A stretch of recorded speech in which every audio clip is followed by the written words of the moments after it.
प्रदेश के मुख्यमंत्री पुष्कर सिंह धामी ने मंगलवार को काशीपुर पहुंचकर एरोमा पार्क का भूमि पूजन करके प्लांटों का आवंटन किया, जिसमें उत्तराखंड प्रदेश के 24,000 से अधिक किसान एरोमेटिक फार्मिंग से जुड़ सकेंगे। साथ ही कैंप से अलग हुई सुगंध व्यापार संघ दिल्ली व association oil of India Noida SIDCUL द्वारा देश के प्रथम एरोमा पार्क की स्थापना उत्तराखंड में की गई है।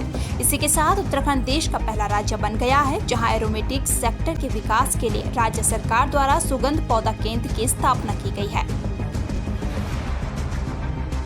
कि हमारे यहाँ खुलने से निश्चित रूप से बहुत सारे संगम के क्षेत्र में जो हमारे यहाँ पर पौधे पहले से उत्पादित होते रहे हैं, हमारे किसानों को भी सीधे सीधे इससे लाभ होगा और रोजगार भी सृजित होगा, किसानों की आय भी बढ़ेगी और उनकी आर्थिकी भी बढ़ेगी और देश का भी अच्छा काम होगा।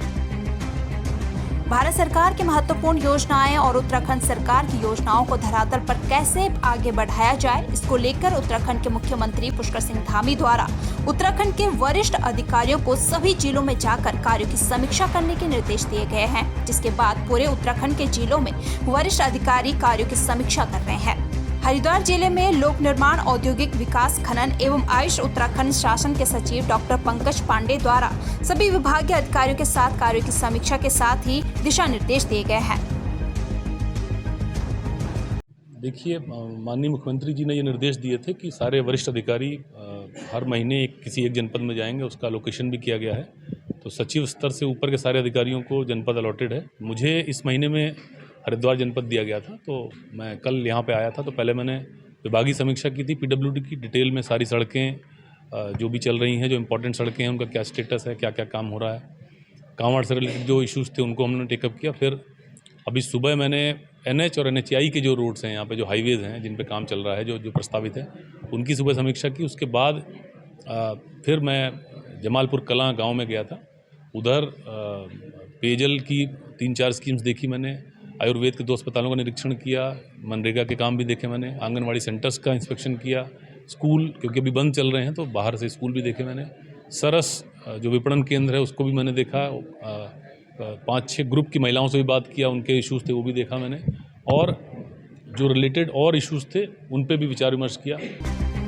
पूर्व मुख्यमंत्री हरीश रावत ने हरिद्वार पहुंचकर बारिश में जलभराव से हुआ नुकसान झेलने वाले व्यापारियों से मुलाकात की। कांग्रेस कार्यकर्ताओं के साथ चंद्राचार्य चौक पर पहुंचे पूर्व सीएम हरीश रावत ने बाजार में कई दुकानदारों से बातचीत कर उनके नुकसान के बारे में जाना। हरीश रावत ने हरिद्वार के चंद्राचार्य चौक क्षेत्र में हुए भारी जलभराव को प्रशासन की लापरवाही बताया। उन्होंने कहा कि इस क्षेत्र में जलभराव की समस्या काफी पुरानी है। उनकी सरकार के दौरान यहाँ पानी को निकालने के लिए पंप लगाए गए थे, लेकिन इस समय पंपों का इस्तेमाल नहीं किया जा रहा है, जिसका खामियाजा लोगों को भुगतना पड़ रहा है। साथ ही गंगा नहर का जलस्तर कम न करने पर हरीश रावत ने उत्तर प्रदेश सिंचाई विभाग की कार्यशैली पर भी सवाल उठाए।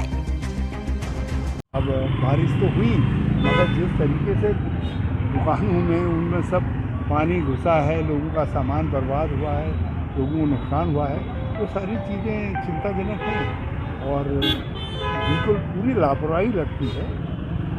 आप पंप लगाए इसीलिए गया कि पंप काम कर रहा होता तो शायद पानी का ये लेवल नहीं बनता, और यदि नहर का पानी रोक दिया, थोड़ा जल स्तर घटा दिया गया होता तो निकासी तेज हो जाती। लेकिन अब जब ये ऐसी छोटी छोटी लापरवाही होंगी, मैं अभी देख रहा हूँ जो नहरों की सफाई हो रही है वो सफाई नहीं हो रही है, वो खाली ऐसा लग रहा है जैसे किसी के खुजली निकाल रहे हों, नहर की खुजली दूर कर रहे हों। तो नहर में जो मलबा पड़ा है उसको दूर करना है, खुजली दूर थोड़ी करना है। आदिपुरुष फिल्म को लेकर विवाद थमने का नाम नहीं ले रहा है। धर्मनगरी हरिद्वार के संतों द्वारा फिल्म के निर्माता निर्देशकों के साथ साथ ऐसी फिल्म को पास करने वाले सेंसर बोर्ड के खिलाफ हरिद्वार कोतवाली में शिकायत दर्ज कराई गई है। उनका कहना है कि श्री राम के जीवन पर बनी फिल्म में उनके आराध्य का अपमान हुआ है, जिसको वे किसी भी प्रकार से बर्दाश्त नहीं करेंगे। उनकी मांग है कि पुलिस उनकी शिकायत पर मुकदमा दर्ज करते हुए ऐसे लोगों को गिरफ्तार करने का काम करे। आदिपुरुष के भगवान श्री राम के खिलाफ एक अंतर्राष्ट्रीय षड्यंत्र जिहादी गैंग ने किया है और वह जिहादी गैंग फिल्म बनाने वाला है। जिहादी गैंग सेंसर बोर्ड है, उस जिहादी गैंग के खिलाफ FIR लिखी जाए और FIR लिख के तत्काल कार्रवाई हो, तो क्योंकि भगवान राम पर हमला है और ये भगवान राम पर हमला का मतलब है भारत के जन जन पर हमला है। अब इस हमले को हम किसी कीमत में बर्दाश्त नहीं करेंगे और हमने आग्रह किया है रिपोर्ट लिख करके तत्काल कार्रवाई करें और अगर कहीं कोतवाली अगर बड़े लोगों के दबाव में आई तो फिर हम एसएसपी से बात करेंगे, मुख्यमंत्री से बात करेंगे और उसके बाद ज़रूरत पड़ी तो धरना प्रदर्शन भी करेंगे। आदिपुरुष फिल्म में जो कथानक हैं, जो उसकी रोल कर रहे हैं राम जी, सीता जी, हनुमान जी आदि का, वो बड़ा अव्यवहारिक है और धर्म विरुद्ध है। उसके खिलाफ यहाँ एक तहरीर दी गई है, उनके खिलाफ एक मुकदमा दर्ज हो और जिस प्रकार से हिंदू सभ्यता और संस्कृति के खिलाफ एक कुठाराघात करने का काम बॉलीवुड कर रहा है, ये संत समाज बिल्कुल बर्दाश्त नहीं करेगा। हरिद्वार नगर निगम में टिब्डी के भाजपा पार्षद विमला देवी की पुत्रवधू चांदनी ने अपने पति समेत सास ससुर पर गंभीर आरोप लगाते हुए हरिद्वार प्रेस क्लब में प्रेस वार्ता की है। प्रेस वार्ता में पीड़िता ने अपने पति पर शादी से पहले यौन शोषण करने का आरोप लगाते हुए दहेज के लिए पीड़ित करने के भी आरोप लगाए हैं। पीड़ित महिला ने आरोप लगाया है कि उसका पति भाजपा का नेता और सास भाजपा से पार्षद है, इसलिए विधायक के दबाव में उसकी शिकायत पर मुकदमा दर्ज नहीं हो रहा है और उनको व उनके परिवार को जान का खतरा बना हुआ है। मेरे साथ अभी 22 तारीख को मेरे ससुराल पक्ष की तरफ से मेरे साथ बहुत मारपीट की है। इन लोगों ने मुझे मार मार के घर से निकाला है। रीज़न क्या था? सिर्फ दहेज कि दहेज नहीं दिया। इन लोगों को कैश चाहिए था, दहेज पूरा दिया गया है। उसकी लिस्ट हमारे पास है पूरी। 80 जोड़ी कपड़े गए हैं, 11 जोड़ी पायल गई है, सारी चीज़ें जो लेडीज़ों को चाहिए 7 घड़ी गई है इन लोगों के लिए। इन लोगों ने फिर भी मुझे मार मार के, देखो हरकतें इन लोगों की ऐसी थी। मेरा मेडिकल मेरे पास है, देखो मैंने मेडिकल भी करवा रखा है अपना। थाने में तहरीर दी, वहाँ पे कोई सुनवाई नहीं। 4 से 5 दिन हो गए, कोई सुनवाई नहीं हो रही मेरी। मैं किसके पास जाऊँ?